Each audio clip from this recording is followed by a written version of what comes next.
It is intimidating and scary, but it's so exciting, and you are learning stuff that you want to learn, and I am telling you, you will have so much fun as well. You're going to gain so much knowledge. Hey, what is up everyone? My name is Nadia, and if you're new to my channel, then welcome. Today I wanted to film a highly requested video that I myself wanted to film very badly as well, but I wanted to make sure that this was content people wanted to watch, and it is. So here I am filming it. This video is Uni Essentials / tips and tricks and kind of how to transition from high school to university. And I do want to preface this video by saying I am only a first year university student, and these are just my experiences and things that I've noticed. I also live at home and my parents paid for my tuition.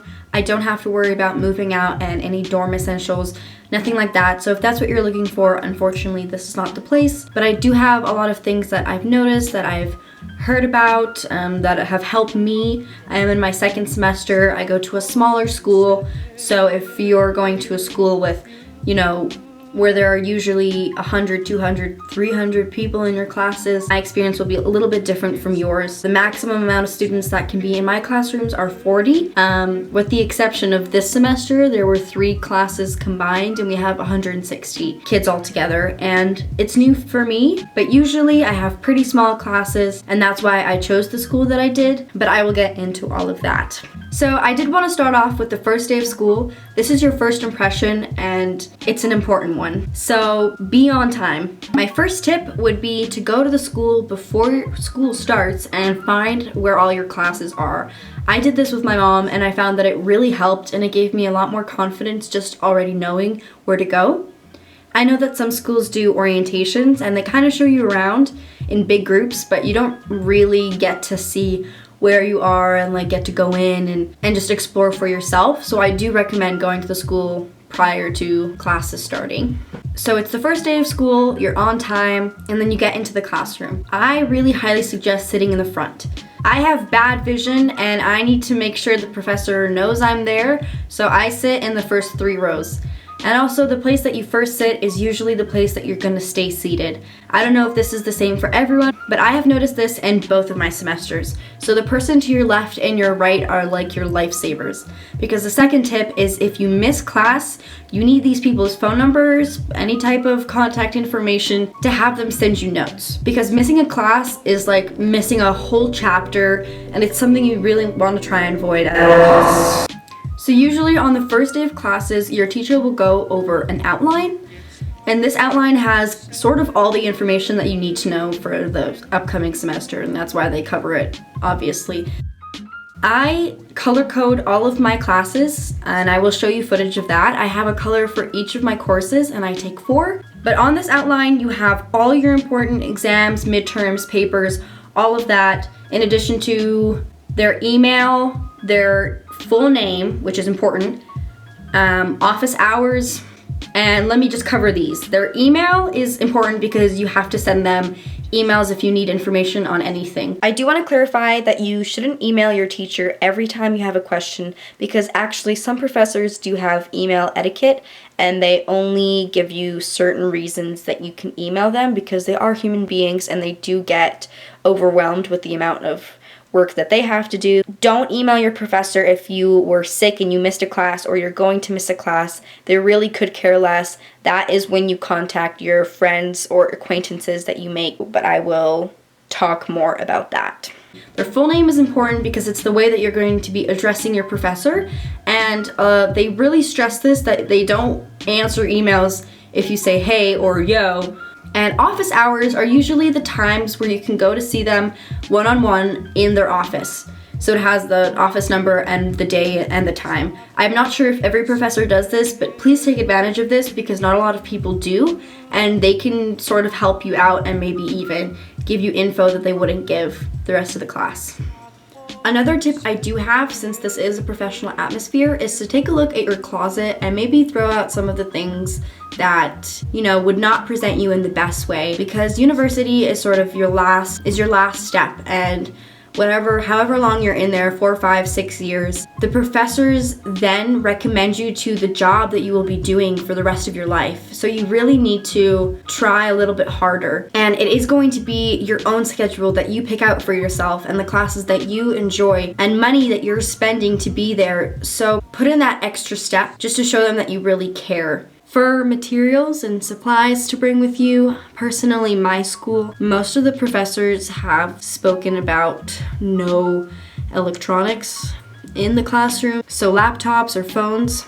But some people do have accommodations, and for that, you just have the professor sign it, and that gives you permission, and that's totally okay. But a lot of the time, yeah, there are no laptops allowed, or at least for my school.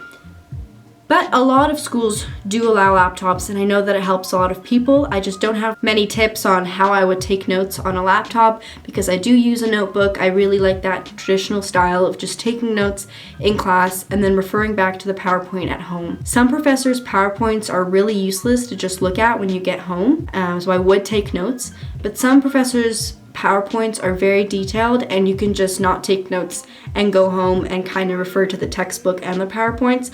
Everyone's studying techniques are different.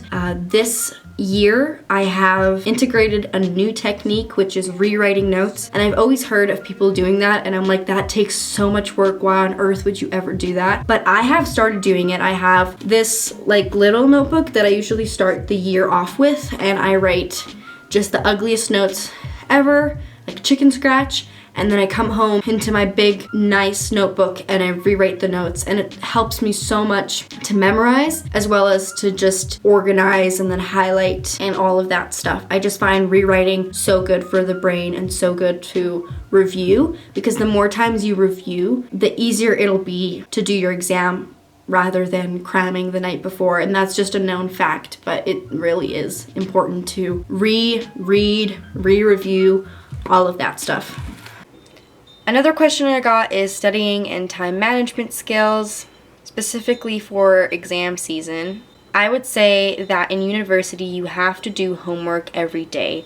If you do a little bit a day, then it won't feel like a lot. It does become overwhelming, but if you create a schedule for yourself, color code, know the next upcoming important thing, then you'll be okay. I have stuck with flashcards. I'm a psychology major, so those help me a lot because it does have to do a lot with memorizing, and rewriting is something that I do recommend. But take care of yourself, take deep breaths, stay hydrated, and just do a little bit every day and you will be totally okay. It is a lot of walking throughout your day. So even if you have 2 classes in one day, and even if they're in the same building, you're still walking a lot. At the end of the day, you are very tired, and it's just because your body isn't used to walking this much. And I know you walk in high school, but campuses are very large, and usually you don't have the same classes in one building. So you have one on the east side and maybe one on the west, and you have 10 minutes to get from one to the next. So it's gonna be a lot of walking. And usually you're like, you know what, I deserve some coffee, a snack, and that's good. If you deserve it, do that for yourself. But most times, you don't deserve it, and you don't got the money, honey. So I highly recommend packing yourself a lunch, and I know that sounds lame, but it so comes in handy. You could be there from 8 a.m. to 5 p.m., and that is just so much time to not be eating or hydrating yourself. Please remember to eat food. So I did ask questions on Instagram, and one that I want to answer right now is whether or not university students are actually broke. And my answer to that is it depends how good you are with your money. So the example that I just made, walking around and feeling as though you deserve to get a coffee and some food, maybe reconsider that and do pack a lunch instead, because it will help you with money in the long run. There are a lot of little things that you can do, and I also mentioned some more in the video. So my answer to that is it depends. You get to pick your own schedule, so make sure that you pick a good one. I really hope that no one is there from 8 a.m. to 5 p.m. because that means you picked a schedule with like a 3-hour break in between, and I don't know why anyone would do that, because you get the opportunity to finally pick classes you like and when you want those classes to be. So for example, I only have school from Monday to Thursday, and that is the greatest thing ever. I love it so much that I have Friday through Sunday to study, relax, do anything I want. It is great for me. Another question I got was about free time, and yes, we definitely have free time. As I mentioned, I have class from Monday to Thursday, so Friday through Sunday, yes, I have to study, but I also get to relax, and it's really nice. It really depends on how many courses you're taking. The first couple of weeks you do have free time, but when it really kicks in, like a month in, and you get a lot of work, it's a bit of less free time. You definitely have to learn how to balance your social life, your work life, and your school life, but that's just something that you're going to have to learn how to balance. So it depends on what kind of person you are, but personally I like when I have 10 minutes in between two of my classes, preferably if they're in the same building so I don't have to run like crazy, but I find that just continues, like, keeps my ball rolling. And it is a bit tiring, but compared to 3 hours in between, where sometimes I do have a lot of work and sometimes I don't, it can be difficult. A big dent in your budget is definitely textbooks. And this one I have lots of tips for because it is really easy to get around. And a lot of people just kind of give in and pay the $120, $150 fee for the textbooks. But trust me, there are 3 things you can do. You can go onto Facebook, go to Marketplace and search up your textbook, and I promise you it'll show up and it'll be like half the price. Or Kijiji, the same thing. If you know older students, you can go and ask them for the textbooks, or there should be a place in your school that provides used textbooks. And that's how I got one of my first textbooks. It was like half off, and if you don't mind some highlights and maybe some wrinkles in the papers, then you're totally set. I actually find that it helps if it has some highlights and some notes inside, because then I get a bit of info from the person that used it prior.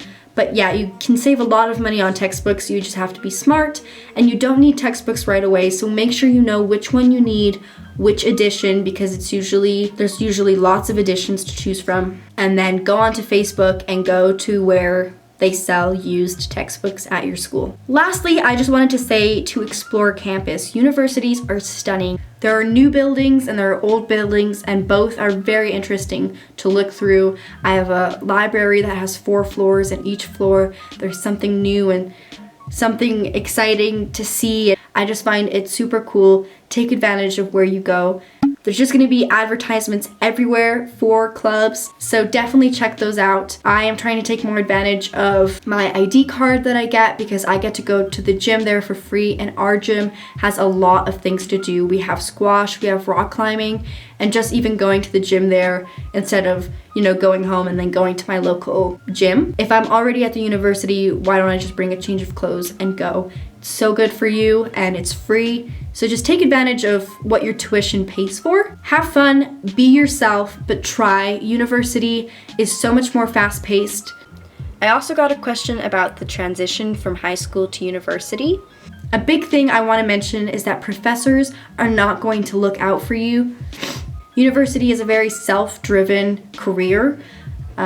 It's very independent. It can be lonesome at times, but you have to put in the work. The professors are not going to run after you. You will get zeros. You have to know when things are due, and try to get phone numbers from the people beside you, because they are going to save you when you are sick or you can't go to school because something occurs. It's very rare that you can miss an exam or a paper.